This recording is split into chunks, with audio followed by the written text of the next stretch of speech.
Hello and welcome to Ask Us Anything About Cybersecurity. This is a Socialize Remotely signature event brought to you by Harvard's Office of the Vice Provost for Advances in Learning, Harvard University IT, and socializeremotely.harvard.edu. Thank you all for joining us today. Today's event is titled Ask Us Anything About Cybersecurity. Our experts from Harvard University IT are here to talk about cybersecurity risks and allay your fears. Concerned about Zoom security, phishing, protecting your COVID information? Our panelists will answer your questions, offer suggestions, and provide reassurance. Today's panelists include Bailey Andrews, HUIT Program Manager for Training and Development, who has worked with Harvard faculty, staff, and IT professionals on a variety of technical solutions. With almost a decade of experience providing training and support, she's seen it all and can guide you to secure solutions for your technological challenges. Bailey is joined by Micah Nelson, the University Information Security Awareness Officer. His memorable security presentations are appreciated at university and national forums. He combines technical acumen with humorous examples to help you learn and remember why. Our third panelist is Lo Smith, a HUIT Information Security Engineer. Using various monitoring tools and reports from the community, his team works to respond to issues ranging from online harassment to hacked servers, and sometimes, when necessary, coordinating their work with law enforcement. Without further ado, let's begin to ask us anything about cybersecurity. Micah, the virtual floor is yours. Thank you very much. I appreciate this opportunity to speak to everyone today. So as was said, my role at the university as the Security Awareness Officer, which, what does that really mean, right? I mostly focus on helping people adopt good security behaviors and try to build a culture of security around the university. One thing that I've learned in that role is that when people are afraid, they don't act in the way that you might think. You might think that scaring people would make them be extra cautious, but what it actually does is it makes them do nothing, right? It makes them not take actions because they feel disempowered. So our goal through awareness, typically and specifically in this case, is to give as much information as we can and show you that there are steps that you can take, small actions that can make a big difference to your cybersecurity.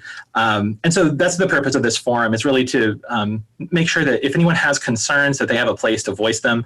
We're going to talk through a few of the things that we've seen and then open the floor up to questions. From my perspective, a lot of what we're seeing is related to phishing and trying to manipulate a person's fear or uncertainty about coronavirus or any other situation, really, to put someone in a state where they are reactive, where they open up an email and they are afraid of what's going on, and so they want to click the link to find out what's going on, or they want to click the link so that they don't get in trouble or get disconnected or miss out from signing up for the new service that you need to get to your meetings, to do your work. And it's a situation that puts people in a reactive state. So I can't tell you how these phishing messages are going to look, but I will tell you how they're going to make you feel. If you get a phishing message like this, it's going to make you feel scared. It's going to make you feel afraid. When you feel that, kind of trust your gut and ask yourself, why are you feeling that way? Is this message out of the blue? Had you heard communications about this before? And then try to figure out ways to resolve that concern without just blindly clicking on the link that is provided to you in the email. That's one of the best pieces of advice I can give to people that are trying to combat phishing. I could go through with a whole big chart about this is what a URL looks like, and here's where the subdomain is, and then you can do this and do a reverse lookup and check the server from where, I'll let Lo handle that sort of work. All I can tell you is that no matter what phishing message you come across, it's going to try to trick you into doing something out of a state of fear. And that's not something we want people to be making decisions based on. Another thing that is affecting people's behaviors is the fact that they're working in a new environment. And we know that our environments affect how we act. So when you are at work, you might be more aware of cybersecurity threats. You might be primed to take better actions and make better choices. But when you're at home, maybe your home security habits bleed into your work security habits. So that's just another thing to keep in mind. When you're approaching security, like, is this what you would do when you were at work, making those consistent? So, I think that these sort of events are so important so we can see perspectives of other people. That's why I decided to bring in Lo and Bailey. I'm going to pass it over to Lo, and he's going to talk a little bit about what he has seen from the operations standpoint, and the sort of changes that have happened to cybersecurity in relation to the current issues. Thank you, Micah.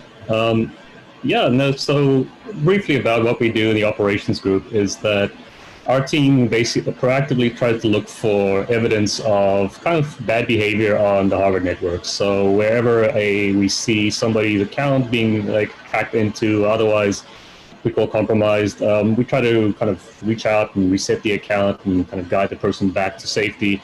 We see other evidence of servers or websites being compromised. It's kind of the day-to-day. We look for evidence of this being the case and work with individuals to kind of fix the issues.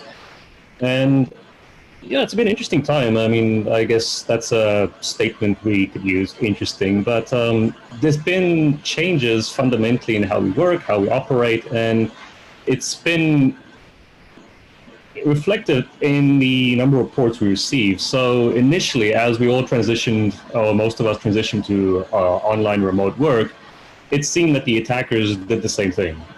As many of the incidents kind of dwindled. We saw phishing reports go down. We saw the evidence of activities dwindle. We saw one thing we look for is whether somebody logged into an account from geographically impossible places. So one instance is somebody logs into an account in, say, somewhere in the middle of Europe, but routinely accesses their account from Harvard, and then also seems to be accessing their account from somewhere in Pretoria, South Africa. That seems strange sometimes, and sometimes that means somebody compromised the account. With people traveling less, that necessarily went down a lot, and compromised account became much more clear. But I think generally speaking, the phishing initially went down. As we started using new technology, new vulnerabilities started popping up. I think Zoom bombing for a while was a thing until that got tamped down a bit. And I think right now we're at a trend where we're starting to see return to operations normalcy, I would say. Phishing seems to be coming back to a normal hum. Most of the phish we're seeing seems to be related to COVID-related themes. The attackers seem to exploit, they love current events. That seems to be a kind of almost like clickbait. They want people to click on events and generate action there. So a lot of the recent protest movements and news items have been definitely fodder for phishing campaigns. We're surprised we're not seeing as much election campaign phishing. We'd expect more, but maybe after the conventions we'll see more of that. I think generally, though, from an incidents perspective, we're seeing more and more, kind of that's a trend in the industry, is that ransomware and document disclosures. So we'll be probably seeing that come in the near future as a thing going forward. And yeah, I talked a lot, so I don't want to hog this time. Bailey, I'll throw it over to you for any any ideas. Thanks, Lo. Appreciate it. So, as I mentioned, or as Cassie, as Jonathan mentioned, I am the program manager for training and development, but I actually spent the better part of my career in desktop support. So a good solid 8 years of straight desktop support, previously at Apple, now at Harvard. So obviously I spent a good chunk of time preparing folks to work wherever they want to on campus, right? So the number one goal is mobility. I want to go work from the Smith Campus Center. I want to go work from my desk in my 3 offices. But now, obviously, that's come to a screeching halt, and we've completely pivoted on what we're trying to do because everybody's stationary now. But the big thing that we're seeing is that people are trying to access things in different ways now. So we have our devices at home. A lot of people are relying on personal devices, which we obviously need to keep secure in different ways. People are connecting to devices on campus, devices remotely, and they're using all these new tools that we've really never had to use before. And everybody, of course, in their head is screaming, why do I have to jump through so many hoops these days to get to what I want?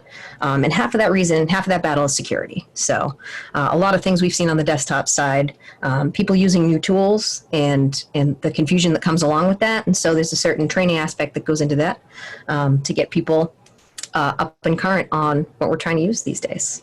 But I'll pass it back to Micah to wrap up here. Well, great. Thank you. Thank you so much. And yeah, it's very good to have these perspectives and to hear that the hackers are getting back to work and that people are trying to log into Harvard to do their things as well, and trying to do it in a secure way. So with that, we'll start taking the questions that have been submitted. If that discussion triggered any questions in your mind, feel free to go into the Q&A and ask. It's certainly not limited to these topics. It really anything to do with cybersecurity. We have people that can answer about the human side of it, the technical side of it, the personal technical side of it, across the board. So this is definitely your chance to ask those questions. Very good. Well, Bailey, Lo, and Micah, thanks very much. And as you say, the Q&A function is the best way to direct questions to our panelists. Let's start with working at home, which is what we are all now doing. Let's think of a couple of different things. What kind of software, antivirus, anti-malware, et cetera, do we need to be implementing on? Let's make it a couple of different things. There's personal devices, including your phone. There's your work device. There's maybe your router. Like what do we need to all sit in the bunker in concrete bulletproof vests, or can we actually use our devices? So I'll say that I'm probably not the expert on your specific technical things. I'm going to throw that to Bailey and Lo. I will say that there are guides and resources for all of these specific scenarios that you can find on security.harvard.edu. We have a home Wi-Fi security guide. We have guides on how to work remotely, which we have a lot of that sort of content available. But I'll throw it off to Bailey. I think she's probably got some good insight on this. So to answer a very specific part of that, what type of software should I have? So the first thing you should consider is an antivirus software, right? That's your baseline protection. Whether that's going to be on your Mac or on your PC, there are tons of free and paid software out there. Like Micah said, there are recommendations at security.harvard.edu. That is probably your best bet for starting on your PC or your Mac at home. When it comes to things like protecting yourself, I know Lo mentioned and Micah both mentioned this, phishing links. So you get your antivirus software. You also need to partner that with smart behavior. So software doesn't do everything. You do need to protect yourself. Notice when you notice something that smells fishy, it's probably fishy. So verifying links, making sure that any software you do download is from a reputable site. If your URL says downloads.net/Skype, that's probably not the place to get Skype. You'd want to actually go to Skype's website and verify that you're downloading the verified piece of software. So before downloading anything on your computer, definitely check the source out. I'm going to pass it over to Lo for some hacker tips. Hacker tips. No, these all good advice and all the kind of the bedrock of security, because everything is defense in depth. I mean, as one thing fails, the next layer will protect us. And so, a lot of the antivirus is like a great way to eliminate a lot of the low-hanging fruit for hackers. So that's just kind of passes off the issue. I think also there's definitely a thinking that has to occur. I think about our data and where our data resides, what we're sharing. Especially if you look at your phone, for instance, you integrate an app, it's asking, to access certain files, photos, geographic location, all those things. And I think to make a deliberate, conscious decision about what you share and how you share and who you share it with, do you trust in the company or individuals you're sharing the data with? It goes a long way to kind of keep your data as far as protected as possible. If you have the position of being with Harvard, there's the VPN that secures your communications, and I think that's a great way to kind of communicate your official work. And I think that comes to a principle of security is compartmentalization. So as much as you can separate the personal to the work, to the other aspects of your life, is a great way to kind of keep those things separate. So if any one of those things kind of get compromised, it doesn't spill over into the rest of your life. I think when it comes to phishing, one is I'm not sure, it's been publicized, and I would be remiss if I didn't publicize it again, but we do have the mailbox phishing@harvard.edu. And it seems like people file reports and never hear about anything again. But I kind of want to give a scene about what happens behind the background there is that we actually automatically parse every report that comes through that mailbox and pull out things that look suspicious, things that are immediately that we should take a look at. And by doing so, we're able to kind of coordinate internally to kind of set up places where we can identify who clicked on the link and should they be contacted. We can block those domains from being accessed, but also we can kind of coordinate with other groups, and especially now it's important since we don't have the full, as people are working remotely, they have their home networks and everything. We can actually coordinate now with the big corporations, Microsoft and Google, and let them know about things that we've seen being vulnerable, and then they can distribute that message as well. So if you have any doubts about a phish, please feel free to send it to phishing@harvard.edu. We'll take anything and everything does come through that. I'm not sure to what degree people talk about things they can do or what they want to do, but there's a few kind of extra credit things I think really kind of blunt a lot of the attacks. And talk about hacker tips is a lot of attacks that I've personally, incidents we've handled was actually occurred through third-party ads and everything else. And I don't want to besmirch the industry for third-party ads, but to the degree that ad blockers actually provide security, I think once the industry has better practices, we can revisit the discussion whether ad blocking kind of takes away revenue. But for now, I personally would recommend use of ad blockers to the degree that you might trust the site NewYorkTimes.com, you might trust Wall Street Journal, but you might not trust the ads on those sites. So that's one thing I might put in as a consideration. And for any person out there who is technically inclined or wants to kind of get their hands dirty with the peripherals, a great little tool to kind of get started about kind of access control on your home network. It's a fun thing. I mean, it's just kind of a hobbyist project in a way, is the service Pi-hole. It kind of sets up a kind of an interface between your computer and the internet, and in which you can basically block sites, and it has like a list of sites that already is being blocked. So to that degree, if you want to kind of get real technical with it, that's a great avenue to deploy on your network. And yeah, so just a few tips and considerations there. Very good. So that's a couple of sites and addresses that have already been addressed. Security.harvard.edu, which has the small actions, big difference mantra, as well as phishing@harvard.edu. That's phishing, phishing. A couple of other things that are coming up.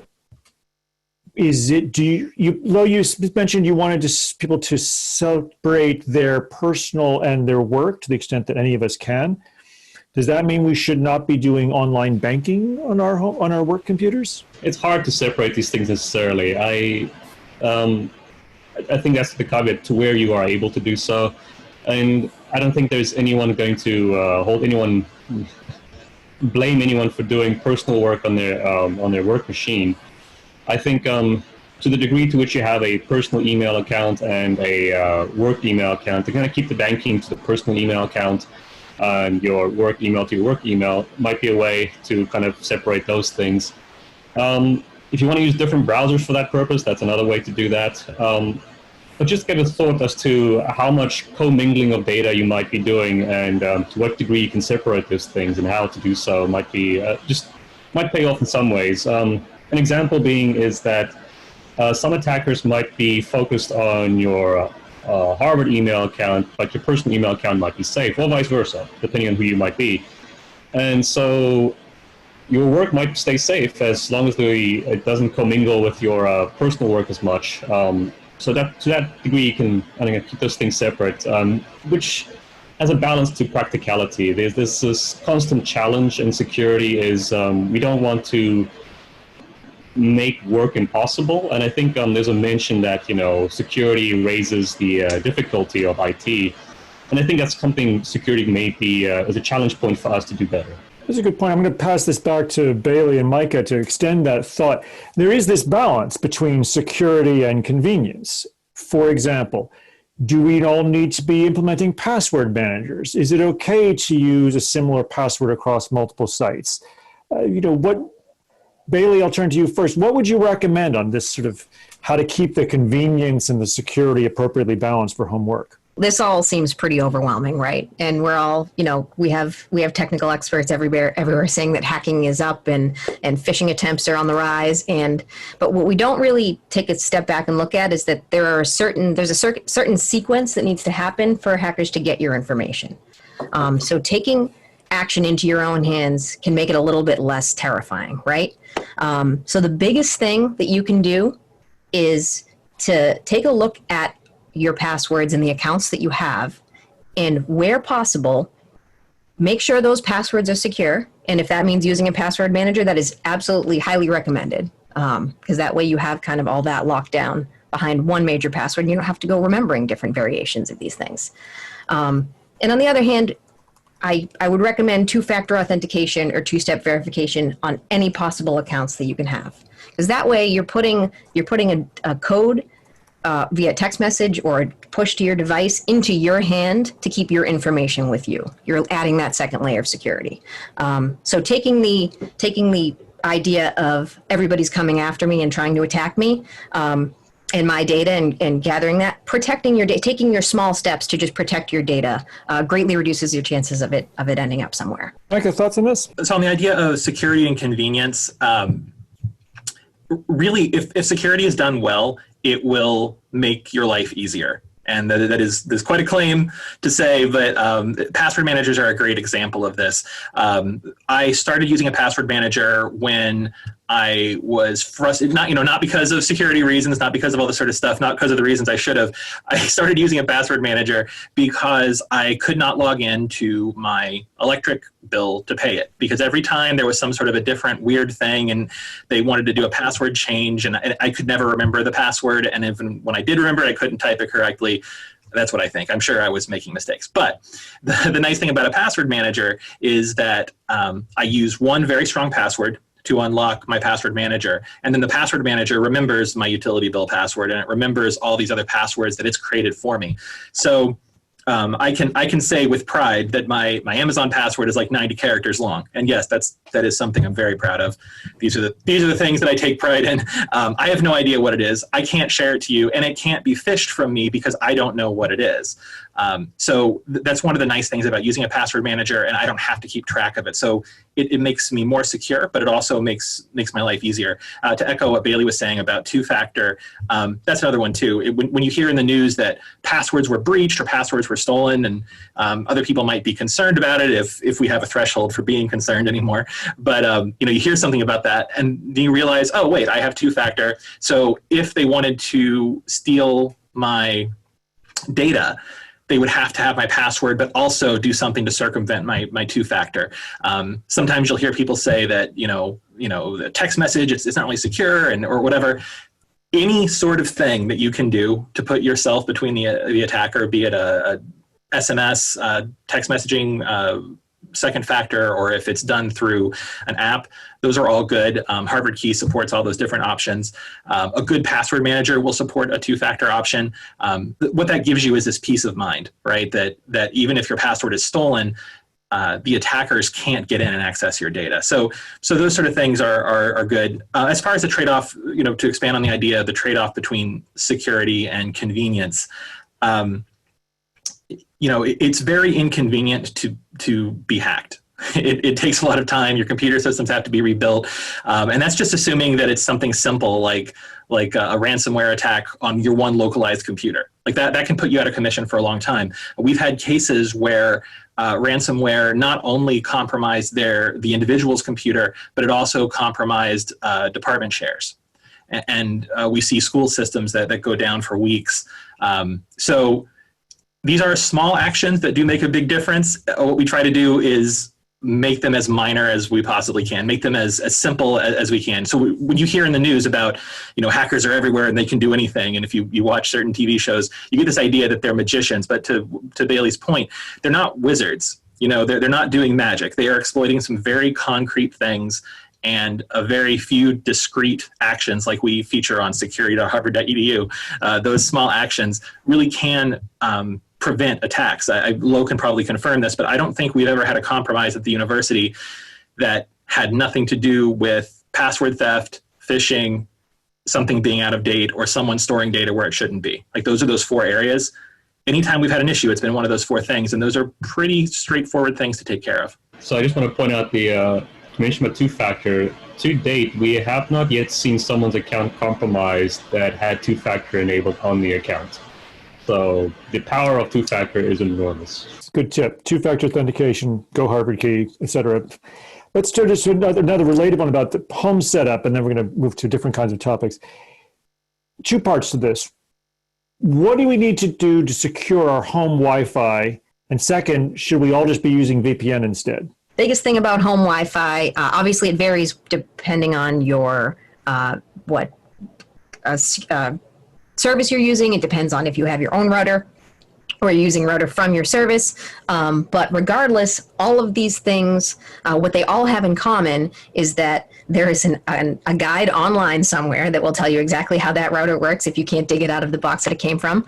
And there are ways to log into it using, it might be written on the router, that you can, where you can set your network names and passwords. So obviously there are a bunch of security features that are a little bit more advanced in there, but the number one step, if you're not so familiar with routers, is log into this site while you're connected to your router and get your passwords strengthened. So the guy next door can't take a look at your password and guess your cat's name and then get onto your Wi-Fi. I'll start it off there. The idea of default passwords actually is a massive improvement as well, just because the passwords on devices are published on the internet. So your neighbor might well try to guess your Wi-Fi password. As Mike was saying, attackers aren't wizards, they aren't magic. They kind of use whatever they can find, and whatever's on the internet to tell them to do typically is kind of the modus operandi. I do know personally some friends I've consulted with that, their Wi-Fi is open. So there's no password required on it. And it's easy. It's certainly easy to set up. But I think just using a Wi-Fi password is way kind of blunting all that. To using VPN, if you have access to a reliable VPN, yes, I think that's a great way to go. There's a caveat though. The Harvard VPN is, I trust Harvard as an entity, and I mention this because your VPN provider is an entity you should trust. There's a lot of free VPN services out there, and what I think a lot of consumers aren't aware of is the fact that your internet connection has to terminate somewhere and then get forwarded to you. So when you make that request to go to that site through your VPN provider at some point gets insight as to where you're coming from and where you're going. And that may not be information that you would be willing to share with, anonymous VPN provider out there. So if you do look at VPNs, if you do decide to pay for a service, do realize that exposure exists, but also do you trust the VPN provider in doing so? VPN as technology itself is great just because it encrypts your entire connection. So between point A to point B, that encryption, that connection is difficult for other people to look at. They might be able to see where you're coming and going, but they might not be able to see what you're sending. So in principle, VPN is a great idea, but in practice, just be careful who you trust. Fair enough. Trust but verify. Mike, I'll turn this next one to you. What would you like managers in non-IT roles, such as, say, a department manager in the HR group, to know about cybersecurity? I would love for every manager to make sure that they have a security insider on their team. Security insiders are partners that share cybersecurity information directly from us out to the community. So all the guides that I tend to reference and all of the events that we do, those are promoted by our security insiders. So if you don't have one or you don't know if you have one, ask around, get a security insider. That will just make sure that you have a nice connection to the security team and you're getting the latest information. And there's some fun content too. Occasionally you might get some prizes if we ever go back to the offices again. We used to give away a lot of stuff. Those were fun times.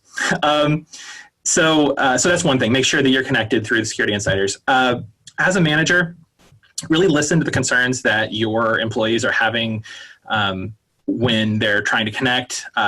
Set norms, I think is important. As someone who tries to work on culture, if you as a person in a position of leadership view security as something to be worked around, the people that report to you will do that as well. If you make security something that is focused and featured, and you, you praise people for doing good security behavior, you're going to set an example that cybersecurity is something that matters to your department. So I think that is important. And then thirdly, just ask the questions in meetings whenever you're talking about data, whenever you're talking about something, think about the data lifecycle. How is that data being collected? How is it being shared and used? What platforms are you sharing them on? Are those secure platforms? And then how are you getting rid of the data once you don't need it anymore? Like, just ask those questions. And it can be scary sometimes to ask questions like that because you aren't like some sort of a tech guru, or you're not some sort of a security expert, but you don't have to be the expert to ask the question. And if you ask the question and no one knows, then that's a good time to give us a call. And you can contact the HUIT security office, you can contact your local security people, and they can provide information there. So make sure you have a security insider on your team. Ask the questions about security when there's issues of data management, or a new process, or a new project, or a new tool that you're using. And then make sure you highlight good security behavior to set the cultural norm for your department, that security is something that we do, not something that we check a box on. Fair enough. Maybe I'm going to turn the next one to you. Let's start with social media. Two parts. One, are some social media formats particularly vulnerable in some way and should be steered clear of? And second, if someone has a social media account they haven't used for a while, should they just delete it, or because it's not active, it's nothing to worry about? All right, this question can make a lot of friends or a lot of enemies here. There are a lot of popular social media applications out there. They ask for what seems like a small amount of data, and then take your location, and they take the pictures you're posting and the words you're writing, and there are definitely different ways that these companies are using the data you input into these social media sites or apps or whatever you want to call it. There are, of course, the bigger ones that are out there, your Facebook, your Twitter, your MySpace, just kidding, but the ones that have been around for a little bit, obviously have been vetted a lot more by society itself and security experts out there, and we can kind of hold them a little bit more accountable. So my advice would be, for the new social media forms that come out, maybe don't jump on the bandwagon right away. Or if you do, just at least protect yourself, protect the data that you're putting in, protect your identity, and do a little bit of research on it. So I'll bring up a popular one, TikTok, that is recently coming under fire for doing, let's say, inappropriate things with data, or mining data from its users. So just kind of being aware that something like that's so up and coming may not have the best intentions. So doing a little bit of research on the back end. And when it comes to having social media accounts out there that exist and you don't use them anymore, absolutely delete them. If you remember the password to them, if you can get into them somehow via recovery, absolutely get rid of them. The less information you have out there about yourself, the less people are able to find about you. So some questions here about collecting HRCI data and smart forms, digital signatures. We have all these more and more information need to be completed on online forms. So how is Harvard addressing how to set these up, store them, et cetera? What are the best practices we need to adopt? So we have a vendor review process for any sort of project that's going to end up collecting what we consider level 4 data. That's data that has regulatory elements to it. So our Office of Education and Consulting, of which I am a proud member, we do assessments of groups. So if you're looking at bringing on a vendor to do something, make sure they've had some sort of an assessment if it's going to be holding that sort of HRCI or level 4 data. Generally, the basic things you want to watch out for, you don't want to email it around. You want to make sure that if you're sending information, that it's going in a way that you are sending a link to the information, not the information itself. That's a big one that we're seeing. So, for example, if I was using a service to transmit data to Lowe and Bailey, I would probably share a link to the content as opposed to zipping up the content and sending it itself. Because if I mistype Bailey and send it to Haley, then Haley would have the data and Bailey would be upset, and then there'd be a breach. So a lot of these tools, saying that to say this, a lot of these tools have certain processes you can follow to make them secure. There's certain ways you can use them that they won't be secure, because these are products that are sold to industries with various risk appetites. So just because the tool can be secured, you went through and you had it validated, or you had a security review done by our team, if you configure it improperly, it will not be secure. It's not. It's like people talk about moving everything to the cloud and how it's more secure or less secure or whatever. It's just a computer in the cloud. It's just a computer in Virginia, really, right? So, and they will sell you an insecure, vulnerable system, or they will sell you a very secure system. It's all in how you set it up. And it's the same thing with these other third-party tools. If you have done the assessment, make sure you know how to handle the data securely, and then follow it from there. Some have suggested that particular machines are automatically less vulnerable, that we should all just move to Apple's, or that as long as you have an iPhone, nothing will go wrong. Bailey, given your background, you can either be loyal or disloyal to that, but what do you think? I will agree that Apple is the supreme leader of all secure devices. I will not stray from that in this lifetime. However, I have to say that devices are as safe as the actions that you take on them, right? So, like we mentioned before, there's a series of steps that has to happen, whether that's getting information, storing data improperly, phishing attempts that will give people access to your device, whether it's a Mac or a PC. Same goes for the password on your iPhone. So your iPhone generally is pretty secure. I won't get into the nitty-gritty of why, but Apple codes its apps with something that's a little bit harder to create a hack into. But more so, it's about being smart in downloading apps on your device. The App Store obviously has a process by which it vets apps that are submitted to it. There are definitely sites out there as far as things that'll download outside of the App Store, jailbreaking your iPhone. So as long as you're not doing anything in that realm, you're downloading the apps that you know are secure, and you keep that iPhone protected with a password, you're probably, I won't say airtight, but you're in a pretty good position to protect your own data. So this is good. So it's important to recognize that the best software, the best devices in the world won't stop people getting in if you do something ill-advised.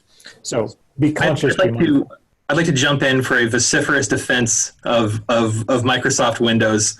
No, it's sort of. I think unpopular position, Micah, but just go for it. No, I'm getting paid handsomely for it. Yeah, so I think that you're absolutely right about mobile devices, iPads, iPhone. I use an Android, but I'm very aware that there are so many more ways to attack an Android device than there are an iPhone device, with the caveats about jailbreaking. That's totally true. But in almost all cases, the most secure computer that you can have is the one that's fully up to date. You have to be keeping up to date with patches, and there was a time when I think that you could clearly say that Windows was not capable of being secured because of the structural underlying that was going on with it. And today it's better, but yeah, it's really patched. And so if you have a certain system, having a logo on your computer isn't going to make it inherently secure. To your point, you have to keep it up to date. And once it goes out of date, then it's just as vulnerable as anything else.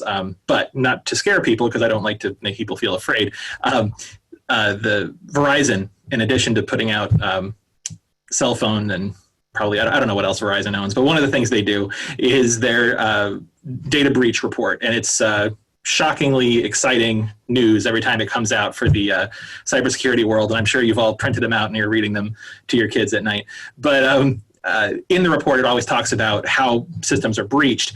And one thing that I've noticed consistently is like 80-90% of the vulnerabilities that are exploited to break into computers or into networks have had a patch available for 6 months.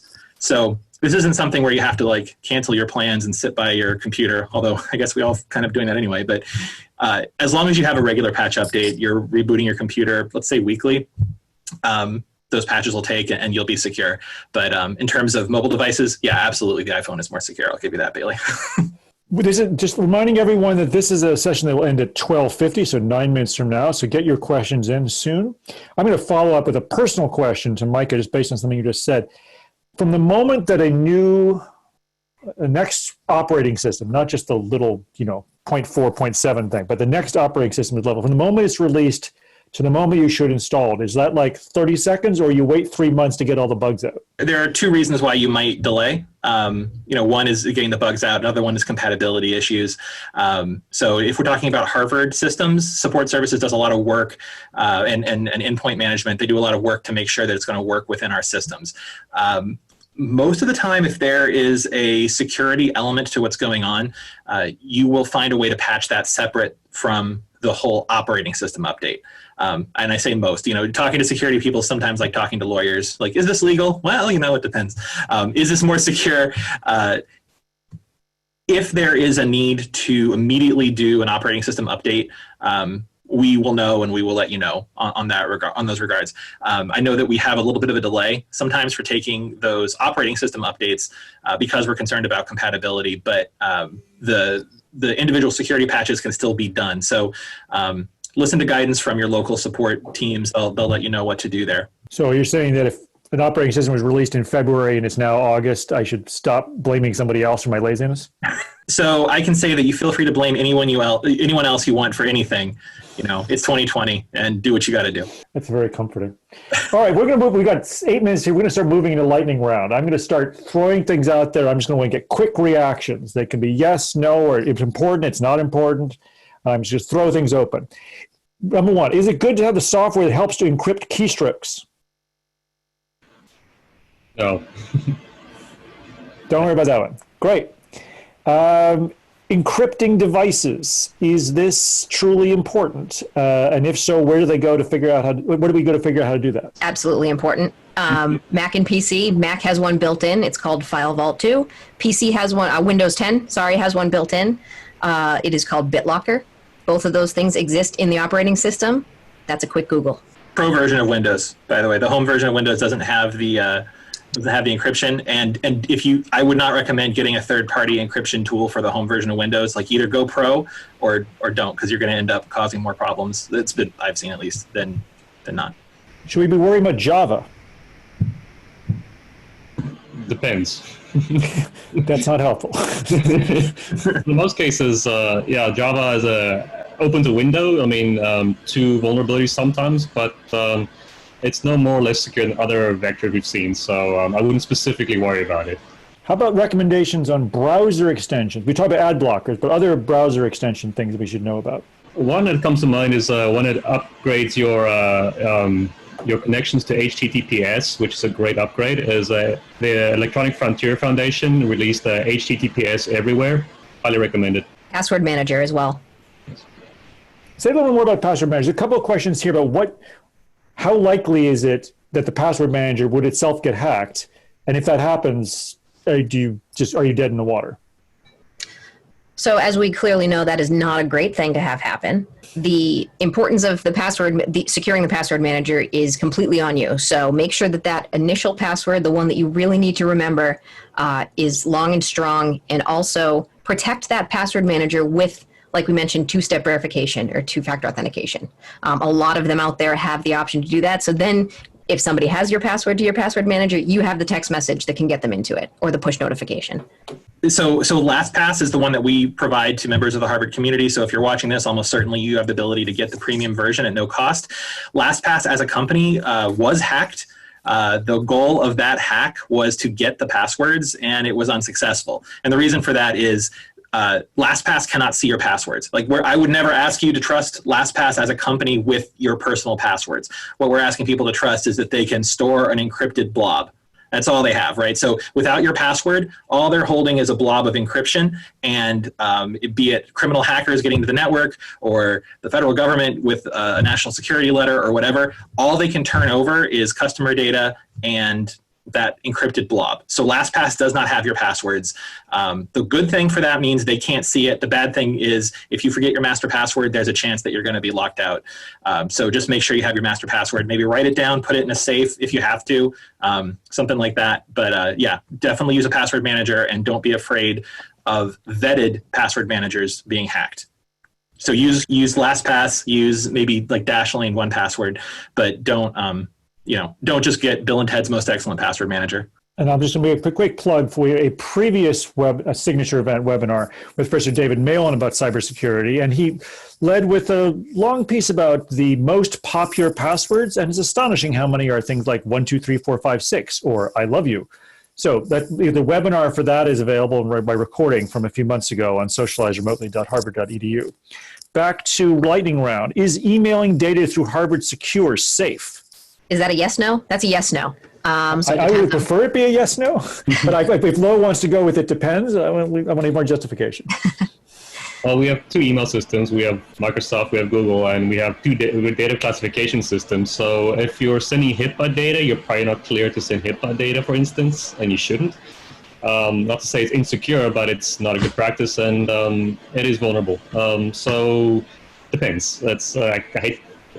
For the most part, for most of our use cases, it's relatively secure. It's better than using other providers like, I don't know, Yandex or something. Where do members of the Harvard community go for things like LastPass, the best VPN, all the stuff that's sort of HUIT supported or authenticated? Like, where does one go for all this?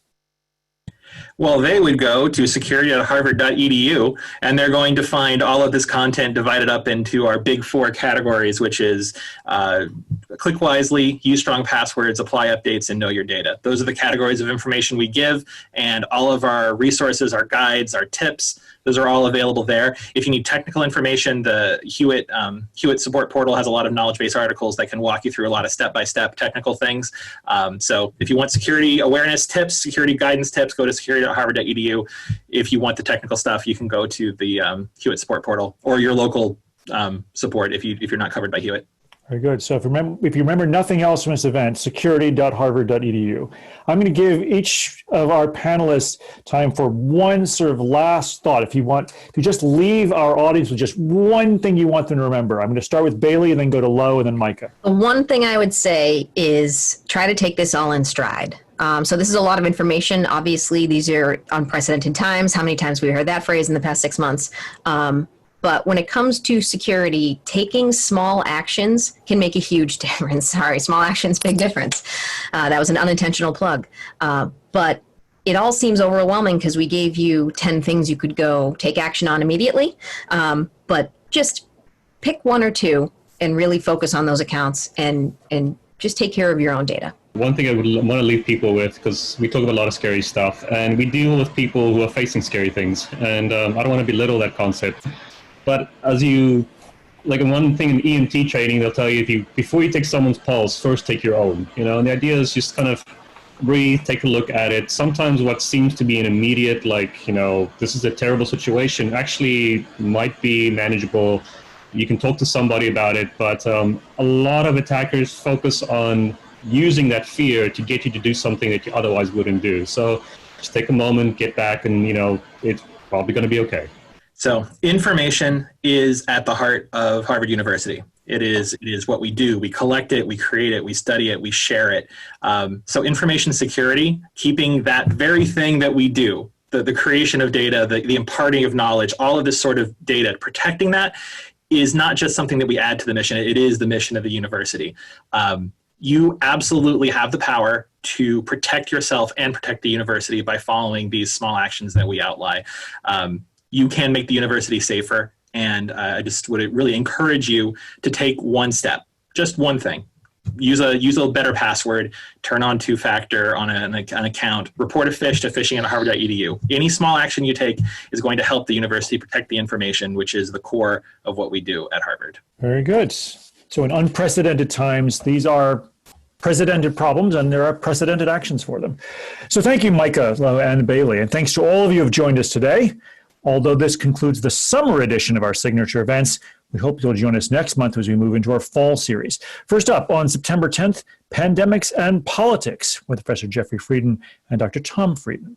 Information can be found at socializeremotely.harvard.edu. Goodbye, everyone.